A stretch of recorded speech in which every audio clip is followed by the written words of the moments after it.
Now, having talked about the King James debate, and I hope you understand why we would not hold to a King James only position because of the discovery of these older manuscripts, and which would give us a more accurate translation.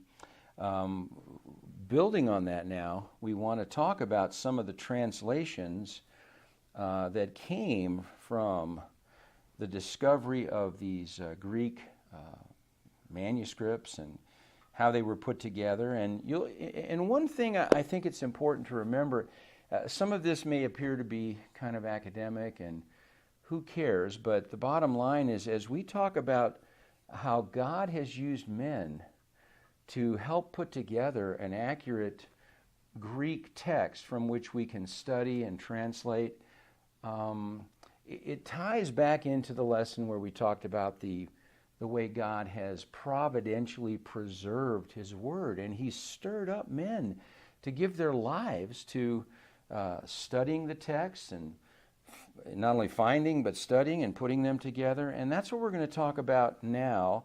And if you are into learning the Greek, these are the kinds of names you're going to hear that are associated with different Greek texts that you may even have on your shelf, or at least to be familiar with. So let's talk about that.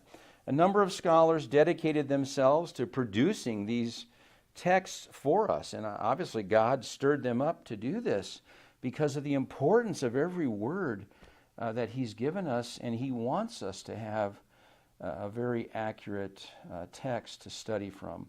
First, we have Constantine von Tischendorf. Wegner states, and this is a quote, during his lifetime he discovered and published more manuscripts and fragments of the New Testament than did any other scholar. Again, God stirred him up to do that for us. His comprehensive and accurate work paved the way for those to follow him. And then we have B.F. Westcott and F.J.A. Hort. We have the Westcott-Hort text. They were renowned, again, from a quote. We have renowned for their comparative studies of New Testament manuscripts. Can you imagine how tedious it would be to just sit there with all manuscripts and compare every word and try to sort this out? And these men did that for us. Comparative studies. In 1881, Westcott and Hort published their text of the Greek New Testament. They classified the readings of the New Testament according to types or families. I think we've mentioned that before. And that classification has been expanded, but it's still being used. We're still benefiting from what these men have done. Then we have Eberhard Nessel, published his Greek text of the New Testament in 1898. You can see how this is progressing. He compared the texts of Tischendorf, who we mentioned, and Westcott also, with a third published text, that of the Weymouths in 1892, compared it to that to determine what he called the majority reading. In what cases do we have them agreeing, all these three texts together, that type of a thing. This method produced a text that not only lasted 70 years, but on the whole truly represented the state of knowledge of the time, cited by Wegner, and that's in his book as well. Then we have, and this is a text that I used at seminary, Dallas Seminary, was the United Bible Society's Greek text, and also the Nessel-Aland Greek text. These two texts, the UBS and the Nessel-Aland, are the texts, the product of modern scholarship and based upon the same Greek text. And in your notes, you have the revision that's mentioned there, but let me just update that for you. The UBS text now, the Greek New Testament, is in its fifth revision, put out in 2014 here, a couple years ago. We have the fourth there.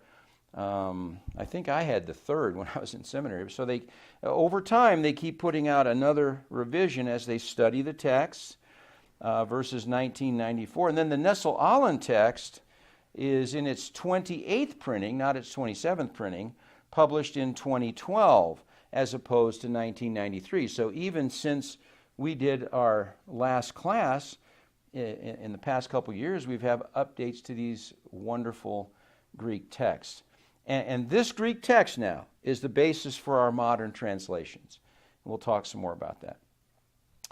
It's an eclectic text, meaning that the text is not slavishly dependent upon one type of text from the families of text available, but they're evaluating all the texts to determine what appears to be the most accurate for a specific passage, to determine the reading based on its own individual merits. In other words, they're compiling the best readings that we have to give us the most accurate text. That leads us then, with those texts now, we can talk a little bit about modern revisions to the King James.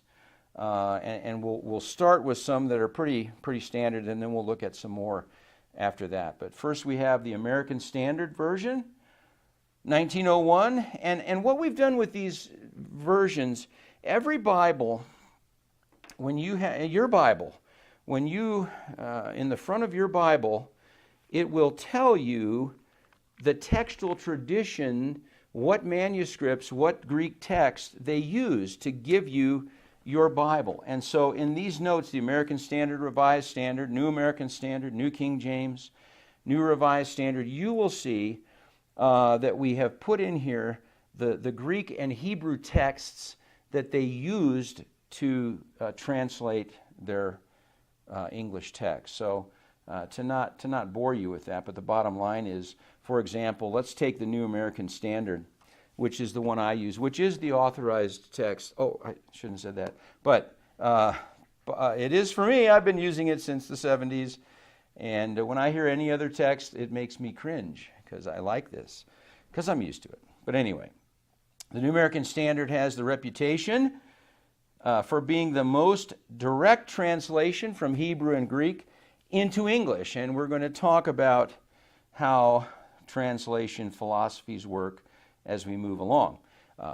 The Old Testament used the latest edition of Rudolf Kittle's Biblica Hebraica, and then they used the most recent lexicography and cognate languages, Dead Sea Scrolls, all that was part of it. They used the 26th edition of the Nestle-Aland text for the New Testament. I bet you if you bought a New American Standard today, you'd see that they use the 28th edition of the Nestle-Aland text. As we've said, they're constantly updating. And so mine probably has that edition, but newer New American Standard would probably say they've used an updated UBS text or Nestle-Aland text. So very important.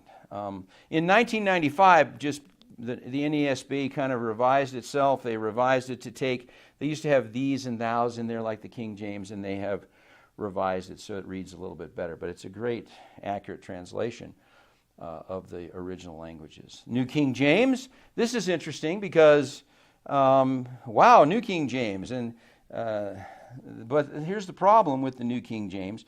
They did use the Biblical Hebraica Stuttgartensia of 1977 for the Old Testament.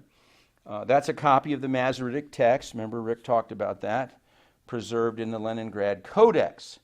The Revised Textus Receptus is what they used for the New Testament.